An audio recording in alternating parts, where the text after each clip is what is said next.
Wow, that's first. crazy. Gosh. So imagine this kind of like experience. Okay, you have the tsunami, then you have kind of like the war is ended. So how do you guys develop such a beautiful idea as the good market?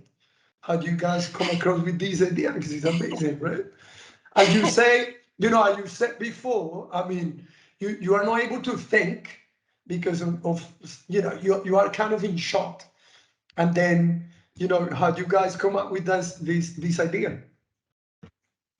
I mean, I don't feel like this isn't an individual idea, right? All these No, no, things no, no, develop I mean, I see the conversations. group, Yeah, right? yeah. And also just like you end up having conversations over and over, and it's like, oh, this pattern keeps coming, this pattern keeps coming. So I think a big part of it was during the war. So at that point, I'd say I was still kind of focused on individual social enterprises and initiatives, right? But it was during the war. I mentioned like a way to recharge was to go and visit other groups doing this kind of work in other parts of the world. So if there was going to be any trip, so say we had to go for a conference somewhere, we would plan the conference so that you could go visit everybody doing amazing work in that area, right? And we were finding if you searched online and you tried to find people that you could visit, I mean, you know this because this is the whole Minka journey was this kind of thing, right? If you searched for who's doing this kind of work, it could be really hard because people were using different words. And if it's like for example, a good example is Japan. We were going to go to Japan for something, and then we're like, well, let's try and visit all the other groups that were doing this kind of work. It's in Japanese. Like, how do you search for it? How do you find it? And what happens is, if you tap into this movement and you ask who in that community, who else is doing this, they all know, right? Yeah. Because so it might not be visible outside, but within it's like, who else is doing this work? And so they say, oh, you should talk to this person. And then you meet with them and you say, who else should we visit? And they say, oh, you should meet. So you know this part of the story. So it was starting to come from things like that of being like, oh wow, this is a truly global movement across every sector, across all countries.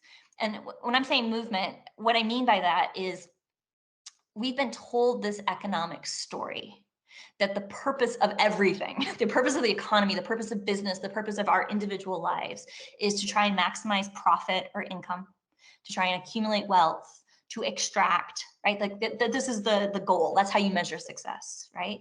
And what we're finding is there's just all over the world, there's people who are choosing to make work in a different way. They're choosing to put people and planet first, right?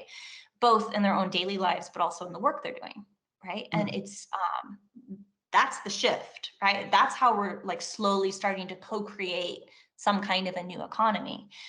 But the thing is you can't, it's still not fully visible. It's visible if your eyes are trained for it, which I know yours are, right? But it's still not visible for a lot of people because it's bottom up. So it's fragmented. So you'll have, the people working on food, or you'll have people working on fashion, or you have, they're working in only Spanish, so they don't know what's happening in other places, for example. Or I'm using the word social enterprise, or I'm using cooperative, or I think nonprofit, like it could be divided up in that way, or what certifications you have. I'm the fair trade community. I'm, like, because of that, we can't see sometimes that we're actually all part.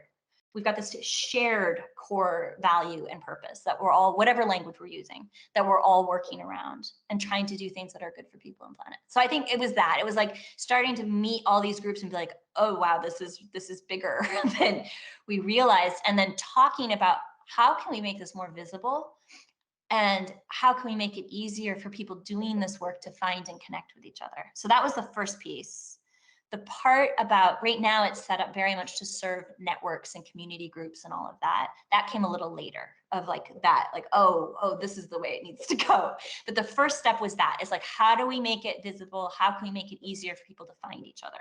That was, it came up through that during the war was when it really came up. Okay,